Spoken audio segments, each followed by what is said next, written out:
just went like total black screen for the process show, but I was Really? still live on Twitch, still live on Periscope. YouTube was just like, nah. It was like, definitely was YouTube. Yeah. 100%. Yeah. Cause I pulled it up on Twitch. I was still like talking like, I wonder if I'm on Twitch. I wonder if I'm on Twitch.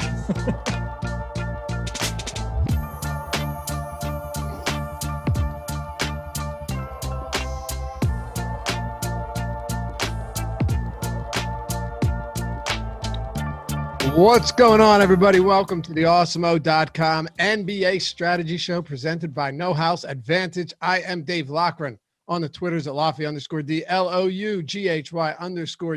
Hit me up. Give me a follow along with my man, Josh Engleman at Josh Engleman on the Twitters. 6 games, 1 hour to make this happen. I'm feeling this slate, dude. I looked at this morning and got excited by what is on the table presented to us for tonight.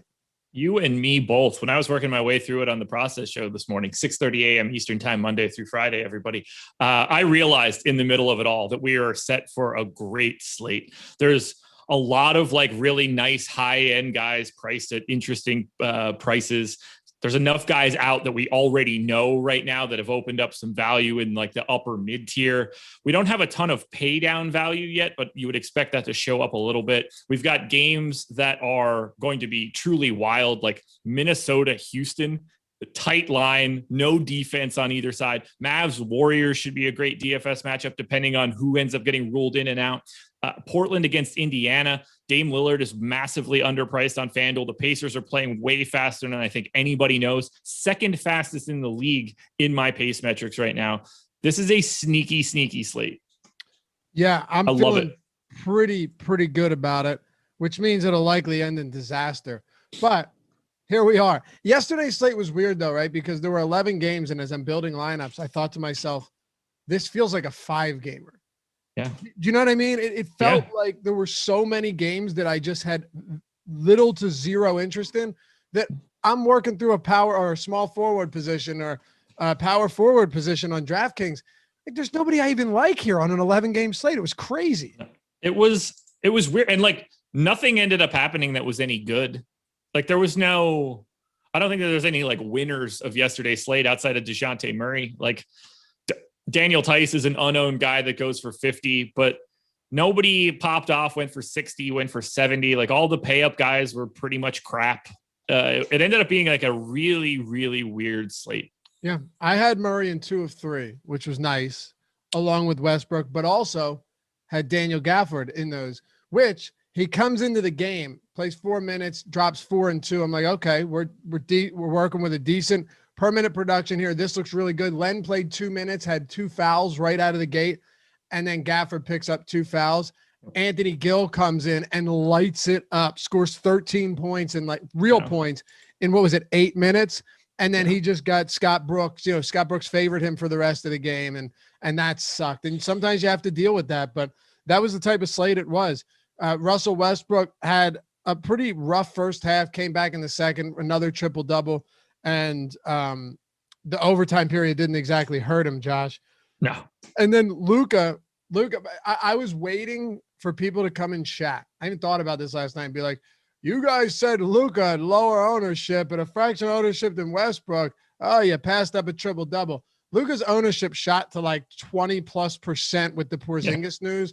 And if you watch these shows, I actually like Porzingis less Doncic less when Porzingis is out, because he doesn't actually show market improvement on a per minute basis without Porzingis, but it always influences his ownership tenfold. And that's exactly what happened. So I ended up making the pivot harder to Westbrook once Luka's ownership went up, because Westbrook's came down as a result. Yeah, it was the moment it happened, it was like, okay, there goes the leverage play that I like. Exactly. Now these guys are just the same, and it doesn't really make much of a difference who I'm going to at that point in time. Murray was my highest exposed point guard, so I was really happy to be there. I was locked and loaded on Halliburton. He was so low owned. 8% on DraftKings was absurd to me. Yeah. He was a bit higher than that on FanDuel. I want to say that he was maybe in like the high teens, low 20s, but I was upwards of 40. Had a lot of Chetty, had a lot of Halliburton. Both of those things were fine, but that was the problem. Sort of like everything ended up just being fine last night. What wasn't fine, the performance from Jared Allen. He was terrible. Yeah, he was. And teammate Kevin Love decided to just give the ball to the opposing team. You and I talked about that before the show. Yeah. You and I a lot of times differ on overall, ethics in sports, but we came to an agreement on this one. He looked like a total jerk off. Just the way that it affects your teammates. I know you're not a winning team. I know you're not making the playoffs, but it is kind of a smack in the face to the other four guys that are on the hardwood with you, in my humble opinion. Even if he would have responded like he knew he screwed up immediately, like he did it, yes, and then he was like, oh shit, yeah. Then it's fine. It's whatever. Like he didn't think it was going to get away from him there, but he sulked through the whole play. Didn't even get back into it when they hit the three. Just look, dude. If you want to just do architectural digest videos and sit at home and drink wine and hang out with your dog, do it. It's fun, man. You have the money. Just go hang out. If you don't want to play for the Cavs, I get it, but you got to give back like $60 million if you want to do it. So either play or don't play, but like shit or get off the pot at this point. Street Preacher, I appreciate you always being in here. I appreciate you helping me get to 500 likes on the show, but in no way is Josh backpedaling. He says, I told y'all about Luka. Engleman is backpedaling. Street Preacher is quite clearly one of the worst people in our chat, so I'm not really worried about his opinions. Well, I knew this was going to happen. I don't know. Yeah. He helped us. He helped rally us over 500 likes on the deeper dive. So I was going to get it anyway, man. We didn't need his He's rally. In my good graces. If there's one thing you can learn watching these shows is that like anyone that says nothing is results based is lying, because if you keep having bad results, then you're probably doing something wrong, like right over an extended period of time. Yeah. But if you're not looking at this, as Josh always says, as a math problem, then you're doing it wrong. And long term, you're not going to have success. Can you, before we dive into this, because we have time, I think this is probably the most important thing anyone relatively new or that's been playing DFS even for a while, if they haven't heard this, if they don't understand this, there's just a huge disconnect between winning and getting lucky. Yeah, it's massive. Like, and the weird thing is, winning is generally based on luck, which is the craziest part of it all. Like to get a lineup to get to first place in a 20,000 plus entry contest on FanDuel, the big FanDuel contest is usually like 70, 80, 90,000 people. Like to win, you have to get lucky. But what you're really trying to do is put yourself in a position to succeed more often than not. In large field GPPs, you're paying out what, 20 to 25% of the field. On DraftKings, it's 20% at best, and you're not min cashing those lower, right? So if it's a $20 entry, min cash is only $30. So let's say it's 20, and you're playing 5 lineups. People are going to freak out by like not making money or being not profitable in that contest. You're not supposed to be. And a perfectly average person is going to cash 1 out of every 5 lineups that they're playing in a 150 max contest that has like a 20% payout structure. Like you don't enter those contests to like eke out min cashes. You're going to go broke. You cannot sustain those contests. Yes. But people think that they should be cashing like 4 lineups, 5 lineups. What you're looking for are cash games in those scenarios, which are going to pay out 50%, generally speaking, of the people that are playing. That is where the disconnect becomes really huge. And if you're playing 150, you're probably losing regularly, day after day after day. It's probably bad. And then you catch that upper 0.01% tier of paying off 100K, 50K, 30K, whatever it is at the top, that covers all of what you did before. You have to get lucky to catch that combination. Now, the goal is going to be to put as many lineups as you can in that top, let's say 1%, and hope that that's the day that the pieces align, because that's really what it comes down to. Think about Steve DeColts. He talked about it where I had, was it Steve or was it Neil? No, it was Neil for Kent Bazemore. He said, I only had 4% of Kent Bazemore, but he just happened to be in the right one. It wasn't Neil saying, I knew that Kent Bazemore needed to be in this particular lineup. It's like, no, sometimes you just have to catch a break. But if you know a guy is going to be 25% owned and another guy is going to be 4% owned, and they are, for all intents and purposes, projected pretty equally, you are going to be more likely to win a GPP, which is the only goal, if you kind of reverse those ownerships. That's just how that works. It's a math problem there. Yeah, absolutely well said. And, one thing that turned me on to really looking at things differently, first of all, was just coming to Awesemo in general. And I don't MME every day, but it's the same process if I'm playing 3 lineups too. It really is, right? I'm not trying to min cash with a chalky lineup. It doesn't mean, though, that you can't play chalk. That's one of the biggest mistakes you see made all the time, right? Where you have people that play an entire contrarian lineup. That makes no sense whatsoever because you don't need that. The other day, I had a really strong lineup from the late hammer just pushed me all the way close to the top. And it was because I had an 8% Michael Porter Jr. And the rest of my lineup really wasn't all that contrarian, right? I had maybe like 1 or 2 players in that lineup that were not high on, that were under 10%. Everybody else was pretty common players throughout the player pools. So I guess you look at it, and when I saw Alex, when I first came over here, I would see some nights where he would take first place and then he wouldn't have another lineup in the top 1,000. Yeah. And I thought to myself, okay, so he's doing something different here. And what turns out that he's just, he always says, like, don't compete with your own lineups. Number one. Now that doesn't mean don't have 80% of a player if he's a phenomenal option. Chetty Osman was a great player. So there's plenty of options or plenty of examples of that. But it does. Alex had 91% Tim Hardaway yesterday. Right. So there you go. And Tim Hardaway had 4 fucking points after the first half. But the point remains, I'm a little salty about that. Point remains, though, if you're not competing against your own lineups, it puts you in a position to succeed, and it gives you a chance to where one of those 150 or even one of those 20, Josh, one of your 10 can cash and the others can suck, but that one can do exactly what you need it to do. Yeah, it's all about contest selection for these kind of discussions about fading ownership. Like in a 100-person GPP, yes, Russell Westbrook is going to look slightly better than Luka Doncic in those cases. But when you need to get to the top of 50,000 other people, that is where you need to start taking individual pivots into account. That's all. Yep. All right. Hit that thumbs up. We haven't even gotten there yet. We already got 73 likes. So it seems like, our Awesemo OGs are already in here making things happen. And subscribe to the channel. That is the biggest thing around here. It helps us grow. It helps us put out free content and continue to bring on new hosts and analysts and people that you hopefully very much like and are able to get more information from every day. We have so many shows coming up today. Josh already had the process, but there's just a million shows I'll tell you at the end of this. And whether it's MLB, PGA, NHL, NBA, whatever you want, we got you covered. So all day long, hit that subscribe, hit that notification bell. And if you want to join the YouTube channel, you want to be a member here. I'm a member because I thought it was cool. Get your badges, get your emojis, the Josh mustache emoji. Got the Emacs in there now. I think we got a nerd ass Greg coming up in the works. Got one with me. You got Adam, all this great stuff. Well, it's like $2.99. You want to jump in and join the team? We got you. All right. Ready to do this? Love it. Let's do it. All right. Should we do a quick Fantasy Cruncher lineup study? Hacksaw 11 took it down. You needed to have. Yeah. Just tell me who was. Yeah. Tell me who we needed yesterday. Are you ready for this? Because I don't think you're going to be ready for what I'm about to say. Daniel Tice. He had get ready. It's way worse than that. So he had Chetty Osman, 67% owned. Here's the ownership for every other player: 5, 5, 4, 0.3, 8.5, 3.5. Oh my 6.9.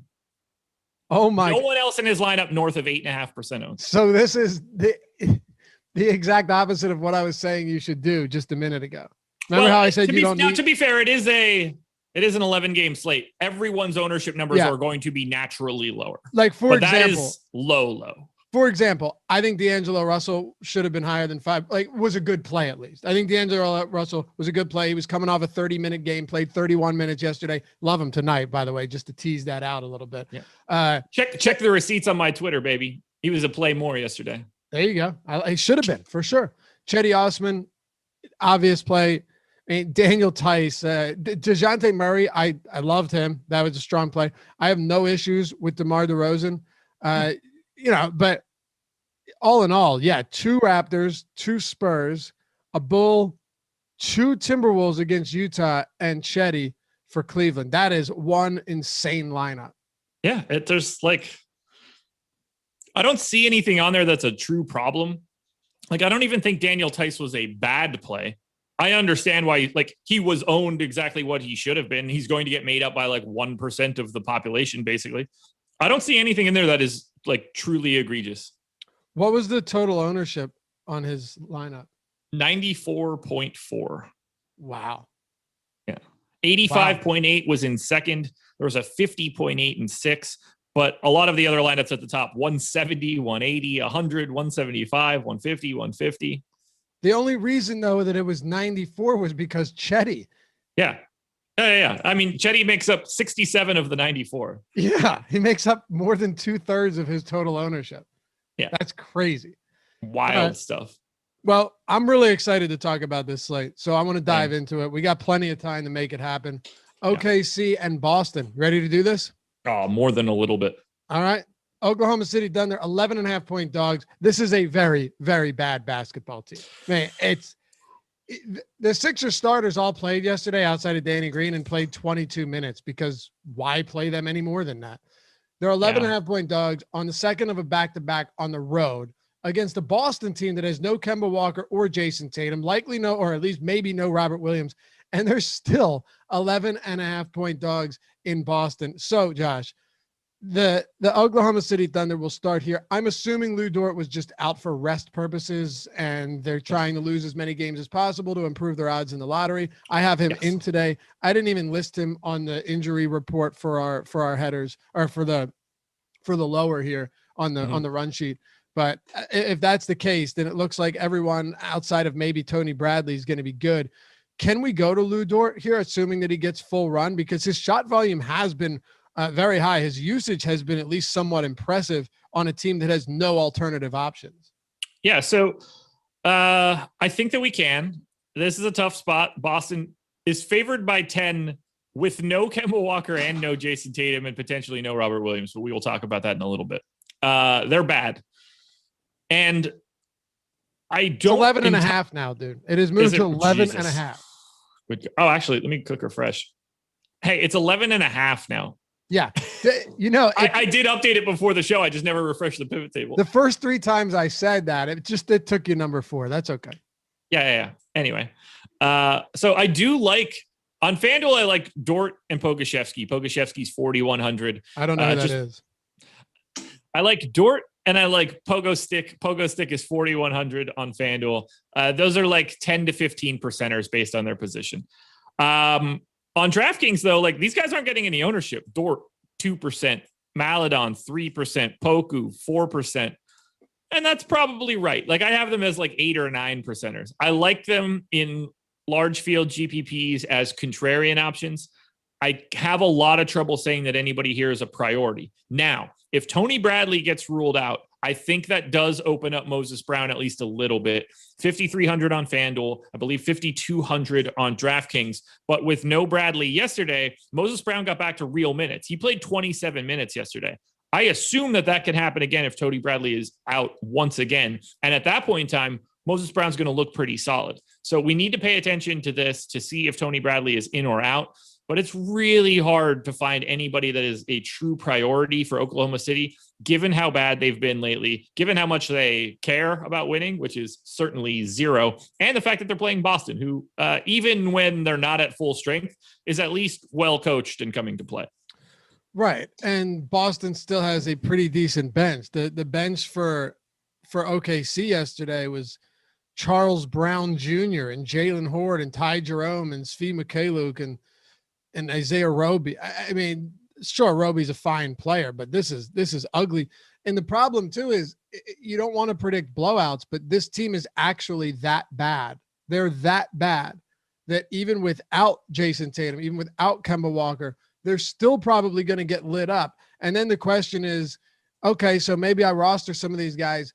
How does that play out if it gets out of control? Which is the reason why I think Dort is at least a quality tournament option if his ownership is coming in low. And the reason I say that, Josh, is in the event that this game stays close, I can't put a percentage on it, but there is a high likelihood that it's because Lou Dort had another big game. Yeah, look, he had massive usage bumps when he's on the floor without Shea and without Al Horford. And I'm giving him that bump. I've got him as a 0.95 guy here, but he's actually been a 1.25 fantasy point per minute guy over the past 30 days. I like him. It's just really hard to prioritize anything from Oklahoma City, but it's not a team that you could just ignore. This is a 6-game slate. If the game is competitive, somebody has to be doing it. And they have guys at good prices, at least as we're like Darius Baisley for 6,300 on DraftKings. He is the guy that's getting some ownership. But if this game stays close, I assume it's because he had to have at least a little bit to do with it. We can't just assume that they lose by 25 every day for the rest of the year. Right. Yeah. And we've seen recently Dort, when he plays, I think he's missed like 4 of his last 9 games, but when he plays, he is one of the sole reasons that games can stay close. You know, you look at the Toronto game, they lost by 6. He had 29. Against Detroit, he had 26. They lost by 6. Against Utah, they lost by 10. He had 42. Look at the games where he struggles. I'm serious about this. They get smoked in almost all of them. Now, that anecdotal to an extent, because I haven't gone through all of them and really looked into, you know, how much of an impact he's having. But Lou Dort needs to score to keep them close because they just don't have any other scores. And he's not even much of a scorer, but he's certainly a shot taker. Yeah, exactly. Well, but that's the thing. When those shots are going in on rare occasions, it certainly helps because he's taking all of the shots. I don't know. He does it again today. What's up? I hope he does it today. Me too. I'm assuming he plays, right? I mean, it seemed like a rest thing yesterday that they just labeled as a hip. Did you see the way that it's labeled? Do you go to Roto World for your news? Yes, I did see the way that it's labeled. And that was one of the reasons I assumed that he would be playing today.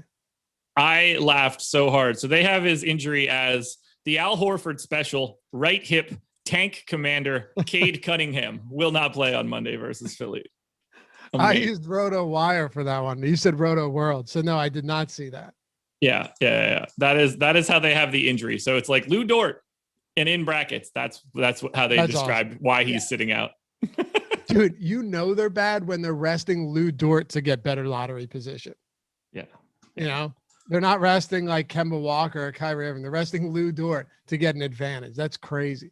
I'm really anxious to see this. Like the lottery this year is going to be so much fun. Yeah, they could all thank Sam Hinkie for not improving their odds of getting in the lottery because, dude, the tank would be even worse if they didn't make adjustments to the lottery.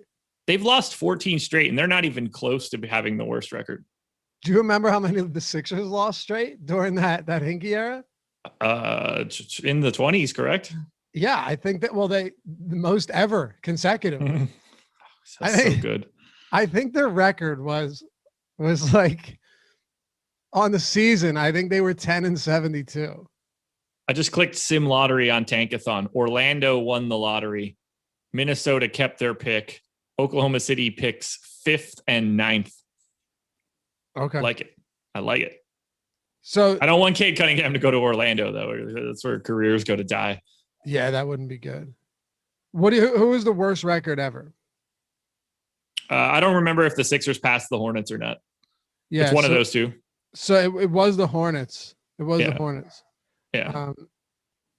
Dude, it's crazy because these teams are bad, but they're not nearly as bad as the worst teams that we've seen. Like they already have probably double the amount of wins as the other ones did on the season. So look, when the Thunder have Shea on the floor and Al Horford was healthy, like they had a good starting 5. George Hill was there to start the season. Like they had functional vets and good rookies. Now that's slightly different.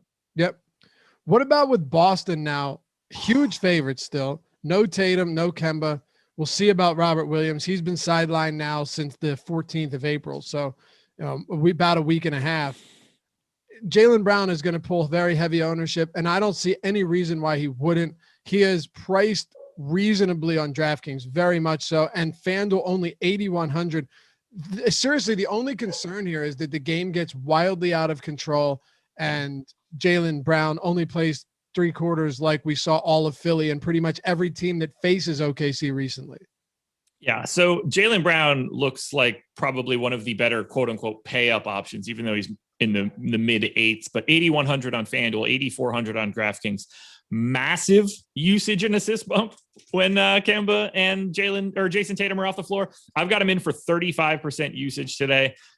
I don't really see a way around him. 1.33 fantasy points per minute. The problem here is that he might play 26 minutes because Boston's up by 40. It's honestly better in this case that there is no Tatum and no Kemba Walker, because if Kemba and Tatum were both here, then I don't really know how you would end up rostering anybody from Boston with confidence, because I just don't know how they would compete. For now, I love Jaylen Brown and I love Robert Williams if he's in. I just don't know how they're going to integrate him. I gave him 25 minutes. I assume if he comes back, he goes back to the same role that he had, which would be the starting center for the Boston Celtics. So I gave him 25 minutes. He's 5,500 on FanDuel, 5,500 on DraftKings. We're talking about a guy that's like a 1.25 to 1.3 fantasy point per minute guy. And at 25 minutes, that looks pretty damn tasty to me across both sites. Now, we need to know this information. Luckily, this is a 7 o'clock game, so we'll know all of this before we get there. But this is about as good as it's going to get for Robert Williams. And I haven't mentioned Marcus Smart yet, who clearly looks great at 6,600 on both sites. But to me, a clear number 3 option from Boston behind Brown and Williams. So the 76ers do hold the most losses consecutive ever at 28. They also hold the 3rd most losses ever from the season before that. Oh, no. Hold on a second. Okay, so I think they combined the seasons, but they were in. This is how bad they tanked. In 2014 and 15, 2013, they were 19-63. This is like, if you remember this tank, Josh. The next season they were 18-64, and then they were 10-72. Imagine, I watched every one of those games too. I'm not joking. With like Henry Sims as their starting center, Tony Roten at the point. So bad, dude. But they were amazing for DFS, dude. I'll never forget it, because all they did was play at a lightning fast pace. Played at a crazy fast pace. You're rostering Tony Roten every single day. Hollis Thompson. Yeah. Yeah, Henry Sims. There are a couple names on this list that I don't remember. Name them. I don't know at all, like truly at all, who Casper Ware is. Yeah, I remember Casper, but he didn't play a lot. He's just one of the names that I'm looking. BJ Mullins was there. Brandon Davies was there, who just got shouted out in our chat recently, KJ as did McDaniels. Arnett Moultrie. He was supposed to be the dude. His mom used to sit up in the stands and freak out when he didn't get playing time. Oh man, he got the first Hinkie special contract, man. That was looking good. Turned that athletic guy into like a 3-and-D wing. Dude, when I was a drug and alcohol therapist, we were working with juveniles, and I took them to a Sixers game, and the tickets were $4 a piece. $4 a piece. And they gave out to the first 10,000 people, which is probably like all there were, used pieces of the court from Wilt Chamberlain's 100-point game. Right, which was actually an amazing giveaway. I still have that in and of itself is worth more than the tickets. So obviously, naturally, these kids aren't allowed to carry bundles of cash on them, right? I turn around, they're counting 20s, counting 50s. I'm like, where the fuck did you get that from? As quick as they got that piece of court, they were selling it off for several $100s to random people in the stadium. You got to give it to them, right? Appreciate the grind. Yeah, smart. I took that money. Put it in the safe for. I would never. Yeah. Oh, come on now. I would never do that. That money's in some random shit crypto coin now. Yeah, it's worth $7 now. Yeah.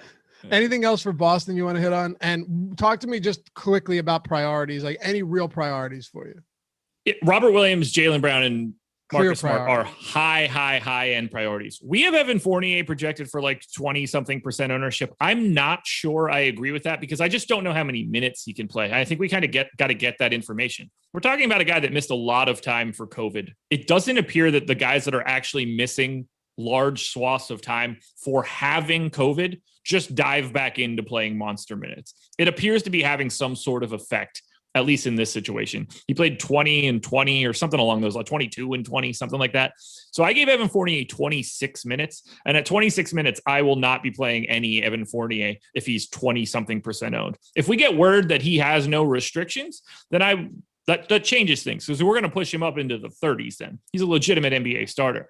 I just don't trust it right now coming back from COVID. 0.67 fantasy points per minute over the last 30 days for Evan Fournier. Like, something is clearly not okay. No doubt about it. Let's talk about Milwaukee and Charlotte, then move this forward. I don't like this game nearly as much as the other one, Milwaukee 9-point favorites, 223 total. I do think there are some pieces here because it's a 6-game slate and we have to at least consider everything. Yeah. I don't know how much I get to from the Milwaukee side, Josh. It just feels like every single day I look at the Bucks, and especially on DraftKings, where a lot of these prices are accurately depicting where these players' production should be. Outside of Giannis, who I think is a fine play every single night because he's a damn near 1 3/4 fantasy point per minute guy. I don't really see myself gravitating too much to the secondary options on Milwaukee, at least on DK. What about you? I don't see a ton here. Like we only have Giannis in double digits in ownership on DraftKings. Drew, Middleton, and DiVincenzo are all in like the 11 to 14 range on FanDuel. We see Giannis get up into the 20s where you have to roster 2 of every position and raw points matter. But I don't see anybody sort of in that. I think that all those guys are about 10%ers. Giannis, Drew, Middleton, DiVincenzo. I'm not totally sold on everything there. I prefer Giannis for 10-7 on DraftKings more than anything, but I only had Giannis show up in the optimal lineup on DK 7.5% of the time here against Charlotte. I assume that I would like Milwaukee a little bit more, but I don't. Neither do I. And you're talking both sites here, right?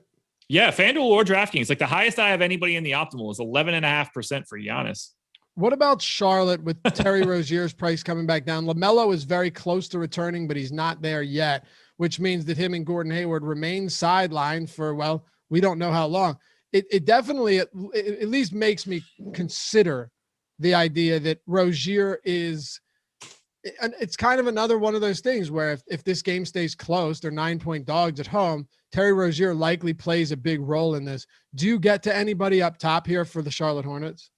I have to divert this conversation for a brief second for no reason other than I think it's going to be an entertaining statement to make. I just got a text message from my father with a screenshot that he took from his phone on the computer where he was just officially approved and paid for his Pennsylvania medical marijuana card. So kudos to you, Pops, for going and getting that legal green. I appreciate it, knowing it. I'm sure he'd be really thrilled for me to talk about it on the stream. And it's no shock whatsoever that the first person he texted was you. No, there's no, I mean, I sent my mom all of the information on how to sign up and sent her to a Reddit thread that have everything laid out. I was like, please just do this and stop getting dirt weed from whoever the hell you get weed from.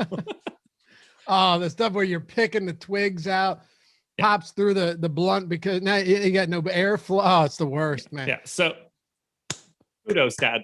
Kudos. This must be a monumental achievement for you after 50 years of smoking. Good job, Mr. Engleman. Good job. Exactly. Oh, so he's always burned. Oh, yeah. Just garbage. No, actually never once in his life until he got that legal thing. Right. The scary thing is though, like, have you ever introduced him to what's around these days? Because I would not like to see him jump off his roof. Oh, he is to me a legend. Okay. He's one of those people that transcends it. Okay. And to be clear, I'm not acting like, these are bath salts which dude, I had one kid came in butt ass naked. This is when I was working. And then I was like, what the hell's going on here? Oh, well, they found him on his roof with a butcher's knife trying to kill his dad. So that's weird. I don't know why his dad would be on the roof too, but I'm just saying that the difference from like old school weed to today is insane. Anytime that he is here, I make sure that I acquire like some pretty high end stuff for him so he can just let him rip. Live the life. And he just loves it. He'll sit outside. It'll be super nice here. He'll just sit around the pool and just go to Pluto for the entire time he's here. OG warrior here. I would take him in most competitions if I had to. Would you take anyone from this Charlotte-Milwaukee competition on the Hornets? I would, but I think we need to talk a little bit about this Charlotte team. So they have played an 8-man rotation their past 2 games. Cody Zeller has been out of it completely. Caleb Martin has been out of it completely, other than Caleb Martin, Vernon Carey, Grant Riller, and Nick Richards getting the final 2 minutes of blowout run their most recent time. So Caleb Martin out, Vernon Carey out, Cody Zeller out. Do they continue running an 8-man rotation? Because if they do, I think that's very important information. I'm going to assume that they do. Maybe Caleb Martin falls into a couple extra minutes, but They've brought back Brad Wanamaker from like slowly, not like, he missed the game on 420. Maybe he was just baked, but they had like taken him out of the rotation in big ways. He played 24 minutes the last time out. So I'm assuming that the Hornets are going to go to an 8-man rotation, at which point I think some of these guys have to be a little interesting. Devontae Graham is 5,700 on FanDuel. I really like that price tag for him. Terry Rozier, 7,800 on FanDuel, 7,700 on DraftKings. I think he is the best overall option for the Hornets, no matter which site you're trying to play on. I think Miles Bridges, even at 7K on FanDuel, is available. 7,500 on DraftKings is a bit of a tough sell. PJ Washington, 7,200 on FanDuel, 6,800 on DraftKings, appears to be playing every center minute that Bismack Biyombo doesn't play, plus playing alongside of him. You got to bet on some of these guys that are going to be getting 30 plus minutes. So I didn't expect to like Charlotte, but I didn't really realize that they had just completely lopped out everybody from their rotation. Isn't that crazy? I thought the same thing. And when I looked at ownership and I said, all 5 projected starters, or no, not all starters, 4 of the 5 projected starters are in double-digit ownership territory on DraftKings right now. Yeah. Pretty crazy. I did not see that coming until I started loading everything up and was just like, oh, okay. Like if they're only going to play 8 guys, then those 8 guys are probably going to be decent. Do you think Wanamaker gets another 24 minutes? I gave him 20. I see no reason that 24 couldn't be on the table. I don't think that he fits very well against Milwaukee. So I think that he would have to get his additional run from blowout run. If Charlotte hangs in, I don't think that they're going to do it by going ultra small. There's just too much good team defense for Milwaukee. Long dudes, Drew Holiday, Chris Middleton, Giannis, obviously, Brook Lopez, fantastic defensively. I don't know if that's how they get there unless somebody's just shooting the lights out. So I do just kind of prefer the starters a little bit more. But if Wanamaker's 3,200 on DK, like he's very much viable as a pay down option. All right. Hey, all of our shows right here available in podcast form. And sure, you want to see these pretty mugs, but if you don't, right, and you decide you don't want to put your phone in your pocket with YouTube on, you don't have YouTube Premium, you're killing your battery. And my iPhone battery is just absolute trash at this point. I made the mistake because I'm an instant gratification type of person, Josh. I made the mistake of, the iPad block chargers, like the big blocks. Yeah. You know what I'm talking about? Yeah. I went out and I just put one of those in every damn room, got the 8-foot cords or whatever. So I never had to move. Yeah. And apparently if you're using those huge block chargers on an iPhone, it'll charge it real quick and then it'll die even quicker. So now I wake up, I got 100% battery by 11 a.m. It's like 5%. Anyway, point is, if I didn't have YouTube Premium, I wouldn't be listening to these on YouTube. I'd be using the podcast because I can just click, shut off the screen, put it in my pocket, go about my business. Apple Podcasts, Spotify, wherever you want to find it, you're covered. And while you're there, leave a review for us, preferably a nice one, saying good things about Josh and myself, because it makes us feel good and it improves our self-esteem. 5 stars, all of that good stuff. And while you're at it, hit that thumbs up on this YouTube video. We appreciate you. One more thing. I do read all of the comments. I know, Josh, you read them too. After the show, we have a lot of people watch this after it's live. Always read the comments. Appreciate you guys. Even the ones hanging out afterwards that aren't in the YouTube chat. We see you. Portland and Indy. This one's going to get wild. This one is going to get wild. We'll start with Portland because they're actually totally healthy. But once we get to Indiana, the game has almost a 240-point total. Portland's a 5-point road favorite. Like, Damian Lillard's down to $9,100 on DraftKings against this Pacers team. On FanDuel, Lillard is 83. Yeah, I know. $8,300, getting around 26.5% ownership right now. If there was ever a spot to roll the dice on a guy that could go for 50 real points, I'm just throwing this out there. Tonight might be the night. I think that it is. Damian Lillard is the number 1 contender on FanDuel today, showing up in the optimal lineup for me 40% of the time. I am locked and loaded for all things Portland today. Lillard, McCollum, Norm Powell, Robert Covington are all playing like 36 minutes a game, some more. I have Lillard and McCollum at 37. I have these guys as under-owned, even where they're at on FanDuel. 26% owned for Lillard, 15 for Covington, 19 for McCollum, 11 for Powell. I have those guys basically like some close to double that number. Covington, 26%, McCollum, 24, Powell, 20. I am loading up on Portland. Indiana is playing super quick. As I mentioned at the top of the show, the second fastest team in the league as of late. I love all things Portland. You can even add in Yusuf Nurkic on DraftKings. I think that he is a pretty sizable play. He actually has the most ownership of anybody on Portland on DK. We have Norm Powell at 2.5% ownership at 6,300. He's playing 36 minutes a game. We have Robert Covington at 6% ownership. He's playing 34 minutes a game. He's 5,300. Dame at 8%. I think that number should be 20. I think Portland is the best play on the slate. If this owner, like if we are locking in 5 minutes, everyone should be locking and loading on Portland. They look incredible. You can largely get away from Yusuf Nurkic, where FanDuel has now priced him to 8,200. So they were shockingly low a couple of days ago, and now they have course corrected in a major way. You can get away from him there. But Lillard, Covington, McCollum, Powell, don't overthink it. They're the best plays on the slate relative to ownership. You know, we talked about this on the strategy show in the Deeper Dive 2 games ago for the Blazers, and there was so much talk about, dude, just get away from Nurkic. There's no way you want 25% ownership on him.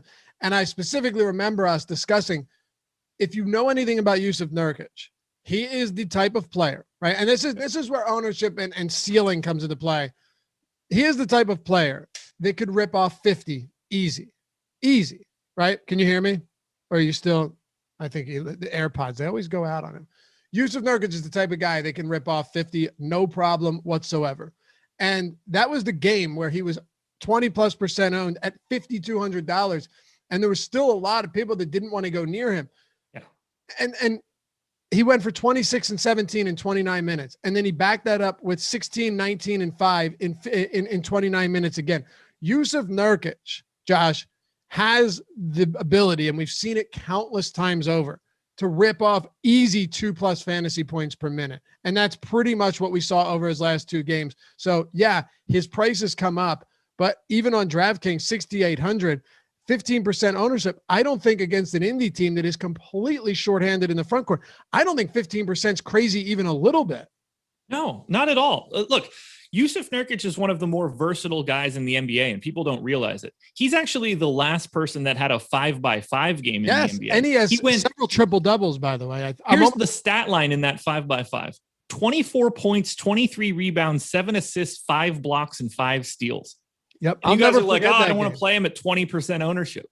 I'll never forget that game. You know why? Because I remember tweeting out that I'm pretty sure he had those were career highs in 4 or 5 categories.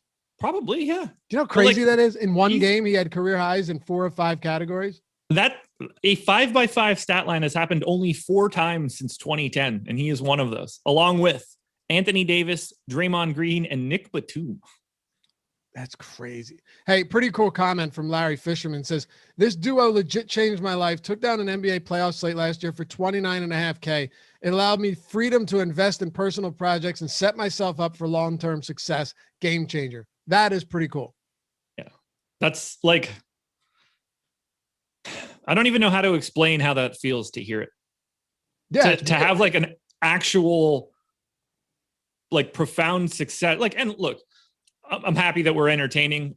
You should be taking way more credit for yourself than for listening to us. But like, it's really cool to hear something like that, where you are actively changing your life long-term for the better. Like, I never expected that when I thought that I was just going to be talking about fantasy sports. No, like, of course that's not what I'm expecting. We're lucky to do this. And more than anything, we're lucky to have an audience that actually wants to listen to it. 100%. Yeah. Like, it's hard to articulate the way that makes me feel, because I never expected those two things to coincide. Talking about sports like a dummy, and half of the conversations that we have with actively changing people's lives. And we always tell people when they're like, this is all you guys. No, it's not at all. Like, yes, no. As you mentioned, we try and be somewhat entertaining in the morning, and hopefully you do enjoy these shows, even when we go a little bit long, and just to give you a foundational approach. But more than anything, I think it's the way to look at DFS than the Yes. way to come in and try and grab plays every day. That's helpful. Don't get me wrong. Like there are going to be times where you say, oh, I didn't see that. I didn't think about that. But instead of saying, I didn't think about that, I'll come back and see if he's got another one of those tomorrow. It should be, I didn't think about that. How do I change my approach so I do think about that? And I do think about it that way. And I see it coming and I have that foresight to where I can watch these shows and continue to build that way, if that makes sense. 100%. Yeah. And look, I love seeing chat be like, congrats, Larry. That's dope. Like we got a good crew awesome. here. We got a good community here. People talk a lot of shit on the YouTube chat, but we got a good community. I mean, personally, I thoroughly enjoy it, even when it goes off the rails, but I'm just one that loves, just overall chaos. You and me both. Yeah, I know you do. All right. We're on the same page with Portland. And if that ownership stays where it is, I think there's going to be some amazing opportunities for the Blazers today. I'm really excited. That was when I saw the Portland team and I realized how many minutes they were playing in this matchup against Indiana. That's where I immediately was like, oh, this slate is dope. Exactly. And yes, Josh, PG was awful. He's been so good. And those are the pitfalls with DFS, with basketball. Yeah. Bad games happen, especially when a guy's ripping off 60 fantasy points.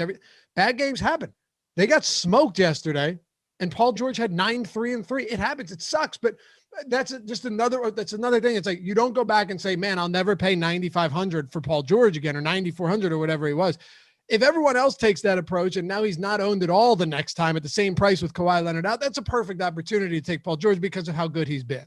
Yeah, if you're ever the person that would say that sentence and mean it, you should never play DFS again. Or actually, I mean, for me, you should keep playing because you're not going to be any good. But right. But we want you never to be a thought process. We want you to be good here. Exactly. Tough love from Josh Engleman. Yeah. And I'm not talking about you, Josh. You didn't say that. I'm just talking. I would like all of our premium subscribers to be good. Right. I meant Josh Gillen. He was saying Paul George. He wasn't saying he wouldn't play him again. But I saw a lot of those comments yesterday. Yeah, same. Speaking about being good, Malcolm Brogdon's an outright stud when Sabonis is off the floor. I mean, he really is, man. And don't look now, but he's had now 3 consecutive games where if you take the per minute production and not just the minutes, absolutely crushing. And I'm going back to him today. I know that he's a bit pricey. You and I may have some different opinions here, but I've been getting more to these to Levert and Sabonis, or I'm sorry, to Brogdon in their past couple of games because it just feels like nobody's really playing them. And let me give you an example. Brogdon yesterday, 2 games ago, had 50 DraftKings points in 30 minutes. Karis LeVert has that easy upside where we see him once in a while just go nuclear. If that's the case, and these guys are really coming in with like single-digit ownership today without Sabonis, Miles Turner's out as well, it might not be the craziest idea to want to get to some of them in a 240 total game against a Portland team that has a bottom 5 defense in the league. Yeah, so I think that Brogdon is basically appropriately owned right now. That $8,800 price tag on DraftKings is a really tough sell. We have him projected for 10% ownership. I think that is completely valid, but Dame is $300 more expensive than him. And I don't think that there's any way that you could prioritize Brogdon before you got to Dame. Similarly, but I think you can prioritize Brogdon over Jaylen Brown, as crazy as that sounds today. In tournaments, I don't think that's nuts at all, Josh. I know on paper it looks that way, but there's a very realistic chance Brown plays 3 quarters. It's a very realistic. They have a lot of other good players on that team. He could still have a decent game and only go for 45, and Brogdon goes for 60. I agree with everything that you just said. I can't take, if we're just lining them up, I can't take Malcolm Brogdon before I can take Jaylen Brown. You are going off I get you. That's fair. But you understand what I'm saying about Brogdon in a spot like this with that ownership. Yeah, I mean, it's such a good spot that he is not off the table at 8,800, and that is not a price tag that Malcolm Brogdon is normally getting to. Right. So I'm in. But we got to talk about the best piece of this game, potentially. Hit me. If Goga Bitadze is back for the Indiana Pacers today, he is shockingly 4K today on DraftKings. We have him in 19% ownership. I had him show up in the optimal lineup 31% of the time today. Wow. If Goga is in, and I only gave him 24 minutes, like I didn't unload like a 30-minute rate for Goga here. 24 minutes, which I think is pretty reasonable. He looks fantastic at 4K on DraftKings. That's the value play that unlocks all the rest of the stuff at the top end. So I like getting to Goga. I don't even mind him at 5,100 on FanDuel if we know he's in. We haven't projected for 6% ownership. I would happily double that. And then you could sort of get to little pieces of the rest of this. If Jeremy Lamb happens to be out, we could see Edmund Sumner get north of 30 minutes again. He's 4K on DraftKings as well. I think that's a nice value option. Whether or not Goga plays is going to let you know how much O'Shea Brissett you can get to. 5,600 on FanDuel, 5K on DraftKings. That's probably it for me. I don't have a ton of interest in $8,200 Caris LeVert. I don't really feel good about that one. I would much rather get to Brogdon. LeVert, still fantastic. I mean, Malcolm Brogdon, 1.22 fantasy points per minute over the last 30 days. Caris LeVert, 1.17. He is not that far behind, but for reasons that I'm not entirely sure of, I find LeVert to be way less interesting, and I find Brogdon to be significantly more interesting. I agree. Brogdon's my favorite play on FanDuel, by the way, if I didn't say it, 8,500. Okay. I agree. I like LeVert a little bit more than you do, but I like Brogdon more than LeVert. So LeVert or Brogdon without Oladipo and Sabonis this year, because Oladipo was on the Pacers for a little bit, right? I honestly don't remember. He's been so many different teams this year. Yeah, he was. Yes. Right. It's so hard because he went to Houston. He went to anyway. Yes. Yeah, the Oladipo for LeVert trade, Indy to Houston. Yes. 1.44 DraftKings points per minute for Brogdon in those scenarios. That is very, very close to elite. Actually, you could argue those are elite numbers. Yeah. He's played 138 minutes with LeVert, without Sabonis and Oladipo. 1.46 DraftKings points per minute on a usage rate of 30.6% and an assist rate of 30.7. The last thing I'll say about Brogdon, and then we'll move on, and this is the reason I think Sabonis is so impactful, just as a Julius Randle being out would be impactful for the Knicks. They're not just high usage guys. They're also good facilitators and playmakers who can take the ball out of your point guard's hands. So when you take them off the floor, you're getting two different elements of the game that are going to go straight into Brogdon's hands. I think 8,800 for a guy that's nearly a 1.5 fantasy point per minute producer in this scenario against Portland in the highest total game of the slate. If he really does come in at 10%, I'm okay with being overweight on someone like Malcolm Brogdon. Anybody else? Qualms on a 6-gamer in this spot. Yeah, for sure. Anything else for Indy for you? No, I think we're good here. How about Brooklyn against the Toronto Raptors? 6.5 point favorites, 233.5 total. Raptors second of a back-to-back here, but we'll kick it off with the Nets. I mean, this one's kind of just normal, I guess. I think Kyrie looks the best of anybody here. 10-2 on FanDuel is a pretty healthy price tag, but 9,500 on DraftKings, I don't mind getting there. He's the highest owned Brooklyn guy on DK, but I agree with it. Landry Shamet for 4,200 on DraftKings works as a value play. I don't see much else here. Like Joe Harris is already sort of priced where he should be. He's a guy you'll get to, but there's no priority. Blake Griffin for 4,600 on DraftKings seems okay. We've got Durant picking up a little bit of ownership on DK. I don't know how many minutes he's going to play, but he's 8,300. So I'm willing to take a shot on Durant because he's going to score without question, so long as he's in the game. I don't know how much I want to have, but I think 10% Kevin Durant isn't the craziest scenario in the world. 14% DeAndre Jordan at 4,300 though. That's probably not where I want to be. I know Nick Claxton is out, but if Blake is able to play, we've got Jeff Green, Durant back. There's only so many minutes you could put in at the big man spot. So I only gave DeAndre Jordan 21 minutes.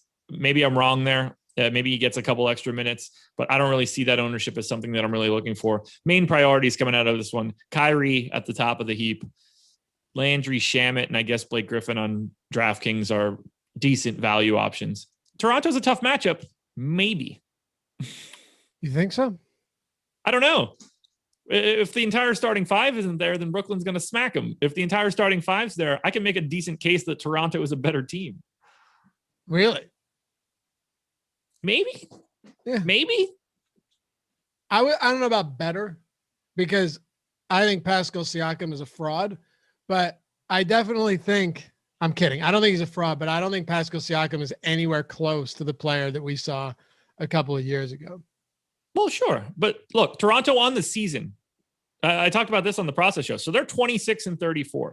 They have a positive point differential. They're plus 0.6. They played the entire season on the road. No matter what you want to think of that, like they're not playing in Toronto. They're not in their own homes for half of the season. They've underperformed their win differential by 5 full wins.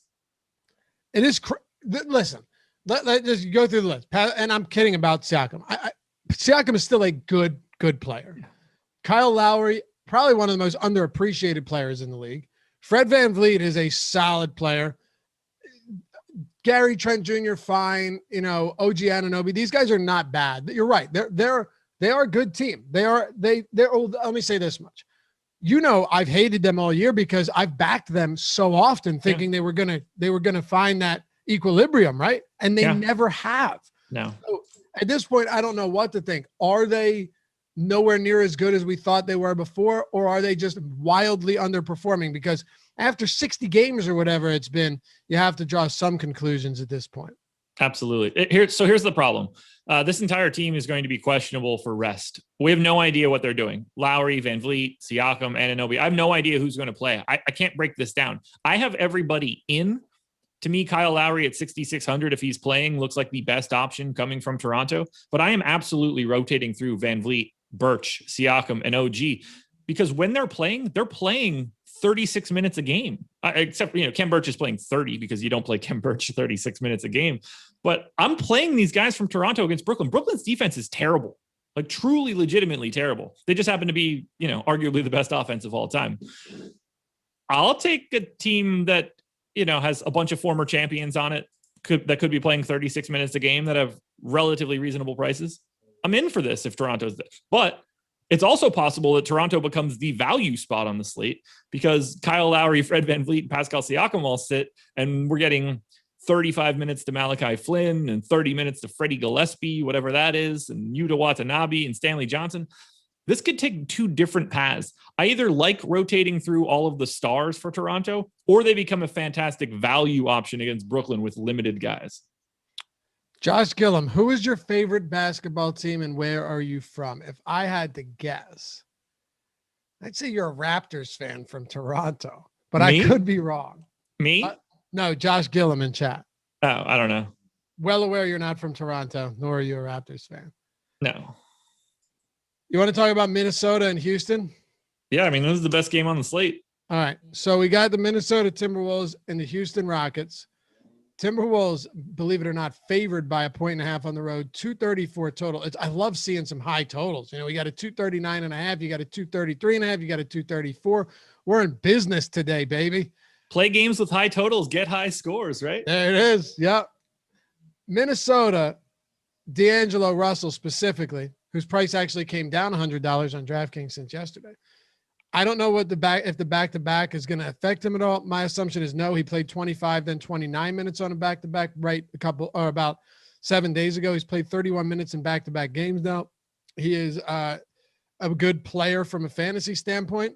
And now he's going up against Houston. He just dropped 27 and 12 on Utah last night. He's facing the Houston Rockets in what should be a close game. I think D'Angelo Russell is a really interesting play tonight if we think he's going to get another 30-plus minutes. He's my favorite overall Wolf today. 6,400 on FanDuel, 6,300 on DraftKings, showing up in the optimal between 25 and 30% of the time. Now he's getting that same ownership, but I think it's more than warranted. I don't know if he ever creeps up like north of 30 minutes consistently. Like in theory, D'Angelo Russell plays 36 minutes a game for the Wolves. I just don't know if they're going to do that now that they suck. Well, they'll suck when he does that too, but I don't know if they're going to do that once the season is no longer hanging in the balance. So we'll see there. I love Towns, 9,700 on FanDuel, 10K on DraftKings. Christian Wood isn't slowing him down. Kelly Olynyk certainly isn't doing it either. Nope. Great matchup for Towns from an offensive perspective. Jaden McDaniels is 3,600 on DraftKings. Like that's a legitimate value play for someone that is going to play north of 30 minutes. Anthony Edwards could make shots for once, 7,400 on FanDuel, 7,500 on DraftKings. These are all guys that I think you should have between 15 and 35% of. These are high owned guys for today. Rubio at 4,600 or 4,700. If the game stays close, I assume he closes and gets 26 or 27 minutes. It's really difficult to want to go a different direction here. Both of these teams are bad. Both of these teams are bad defensively. And it looks like most of these guys are going to play their normal starter run. If everybody stays in here, this is unquestionably the most important game on the slate. Top options for Minnesota? FanDuel, I'll give them in order, and then DraftKings since there's so many. So D'Angelo Russell and Karl Anthony Towns are basically like tied for the top spot. McDaniels, Edwards, Rubio work my way down. On DK, I would say that D'Angelo Russell and Jaden McDaniels are tied for the top spot. Then I would go to Towns, then Edwards, and then Rubio and Okogie you could like flip a coin on. All right. John Wall is out for tanking purposes for the rest of the season. I think he might actually be legitimately hurt, but also yes. Yeah, it's funny because I was reading the alert on my phone, but you know how you have to push to expand some of them? Mm-hmm. Like if it just shows up as a push notification? And it said John Wall out for the remainder of the season with hamstring, and then it said I see a T, but that's where it cut up. I'm thinking, tell me that they're ruling him out for the rest of the year with hamstring tightness. And apparently it was a hamstring tweak is what they referred to it as. But gotcha. Hamstring tweak, which maybe you're right. Maybe it's hard, but there's really no need whatsoever to play John Wall at this point at all. Nope. I wouldn't be surprised if Christian Wood comes down with a fluke injury tonight and is sidelined for the remainder of the year. But this opens up some opportunities for us because Eric Gordon still isn't back yet.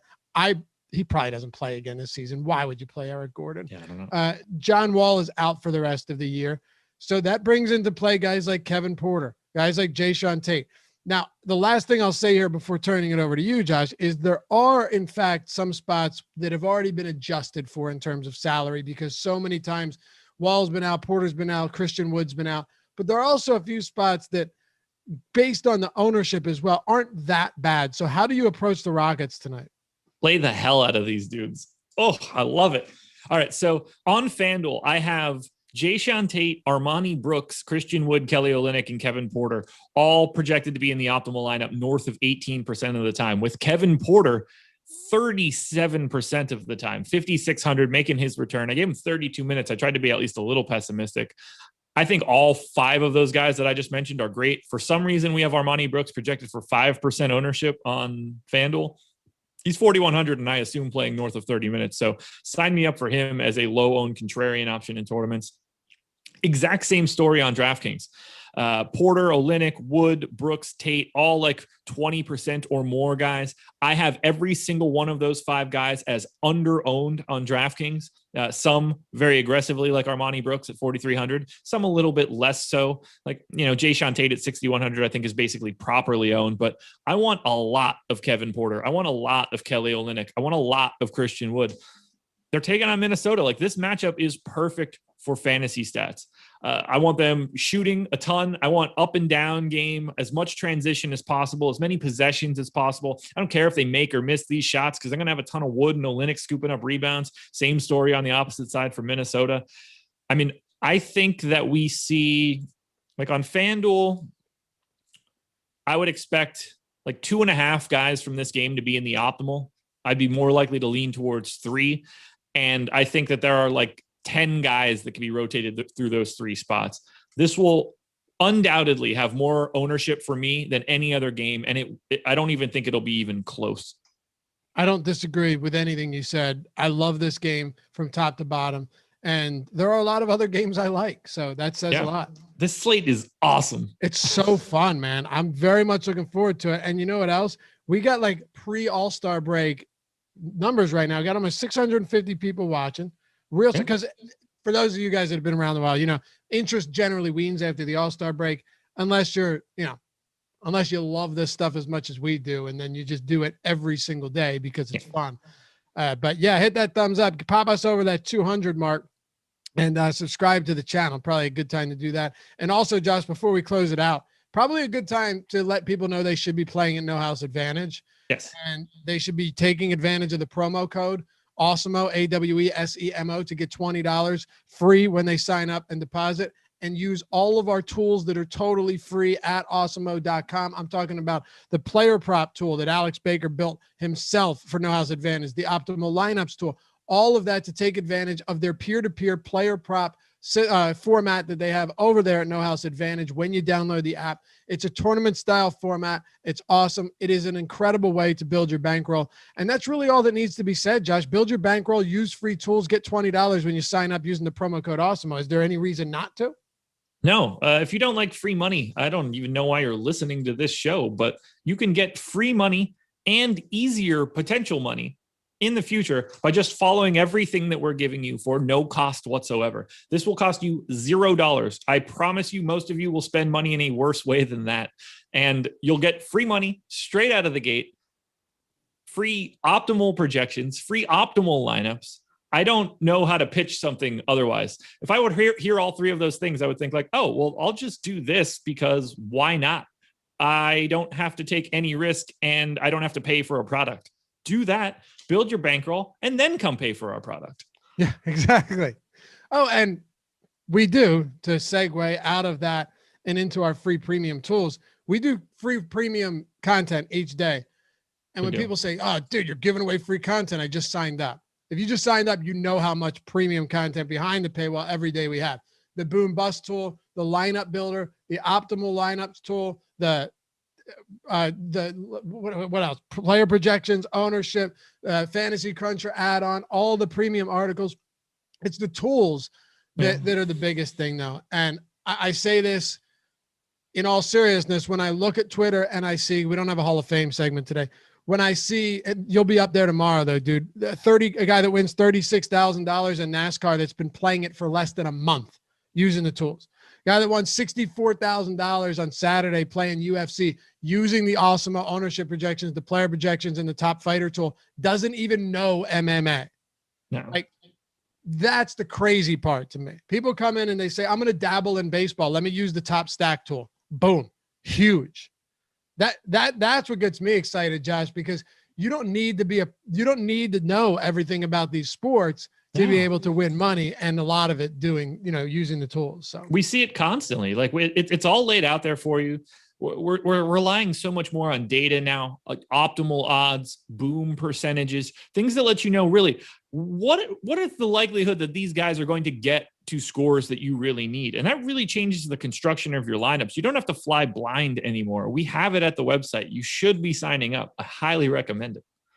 Go to awesemo.com/join, join the community. And please, if you do, join our Slack chat, jump in that community. There's no reason not to, and take advantage of the office hours where you've got the pros that work both in front and behind the scenes at Awesemo, answering all of your questions, helping you become a better player. We got something for everybody, no matter what style of player you are. But all of that, Josh, was actually a way for me to say that if you want to check out the NBA Big Board, the MLB Top Stacks, the PGA Pro Plays, and the NHL Top Stacks, they're all free today on the site. You don't even need a subscription to sign up or to check them out. All right, Dallas and Golden State. Let's close this one out. It's been a fun show. Has Dallas 2.5-point dogs. I hit this yesterday. Golden State +1, baby. I actually took the money line because why not? Got a nice little swing there. You got to check these every night. Go to oddshopper.awesemo.com. I'll stop hitting you with the reads though.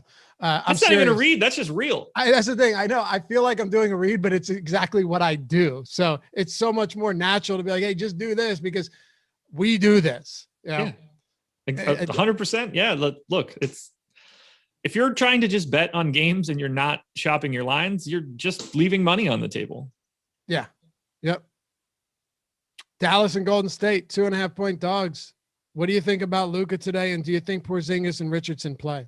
I mean, that's like, it's so difficult to even talk about this game right now. It's possible that even Luka doesn't play, if we want to be honest. The same thing. Yeah. I have everybody in for right now. I think that's the only way that you could really do it at this point. And at a game that starts at 9:30, I don't even know how you really plan for it. Luckily, if you're rostering Luka and for some reason he gets ruled out, you could just pivot to Steph. Like, you have that option no matter what. That one's pretty good. But Kristaps Porzingis is 7,800 on FanDuel today. I think he looks like an incredible play if he is actually out there. I gave him his full run of 33 minutes. To me, he's one of the better power forward options, going a little bit under-owned. I'm happy to pay up for Luka today. I see no reason to not do that. I actually prefer Steph to Luka on FanDuel, at least as of right now. I would rather have Luka than Steph on DraftKings, where their salaries are a little bit closer. But really, This one's really tough until we get a little bit more news. At least maybe we'll get some news at 1:30 for the injury report potentially, or it's probably just going to be a bunch of Q tags. But if those guys end up getting ruled out again, Tim Hardaway is 3,900 on FanDuel. He's going to be hella popular after a terrible shooting day yesterday. He's 4,400 on DraftKings. I think you go straight back there. The big piece that we need to talk about, though, depending on who ends up being out, have you seen Willie Cauley-Stein's minutes over the past 4 games? No, but I saw Jalen Brunson played 4 minutes in the first half yesterday. Here's Willie Cauley-Stein in the past 4 games. 27, 19, 31, 13.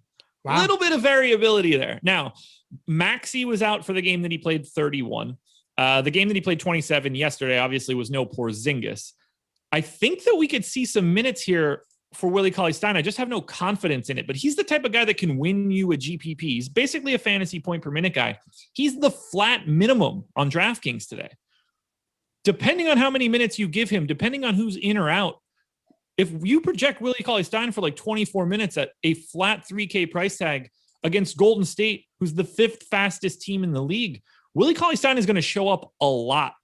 And I don't think that that's crazy. I just think it's tough to want to get to a ton of him because he could just as easily play 8 minutes. You're absolutely right. No, it's similar to Daniel Gafford, right? In that, yeah, if Gafford at a cheap price point comes through for you and gets those minutes, he's probably going to give you a great game. With Willie Cauley-Stein at the dead min, I mean, he is the bare minimum. You don't get guys that have played 27 and 31 minutes in 2 of their last 3 games at minimum salary, especially not at the center position. So I see what you're saying here. Now, by the way, I should mention this. I left Maxey off for today. He was questionable heading into yesterday. He played 10 minutes yesterday, left the floor, never came back. Trey Burke started the second half for him. So I am assuming that since Maxey left yesterday early and didn't return, that he is actually not playing. So that's why I do have Willie Cauley-Stein at 20 minutes already. But if Porzingis ends up out as well, that's where it starts to get really squirrely. And even still, if Porzingis is in, we just saw this happen on the 22nd. He played no 29 Maxey, minutes. Everybody else in 31 minutes for Willie Cauley-Stein. And Porzingis played 29 in that. So yeah, you're right. If Willie Cauley-Stein plays 31 minutes at the flat minimum and you don't need him in the optimal lineup, I can't even imagine what happened in the game. Exactly right. All right, let's wrap this up with the Golden State Warriors. Yeah. Ray has looked amazing lately. Just the peripherals are through the roof. That's what you have to love about him. But as far as scoring goes, you are not going to get much at all in the way of usage or in the way of scoring. But I want to start with Curry.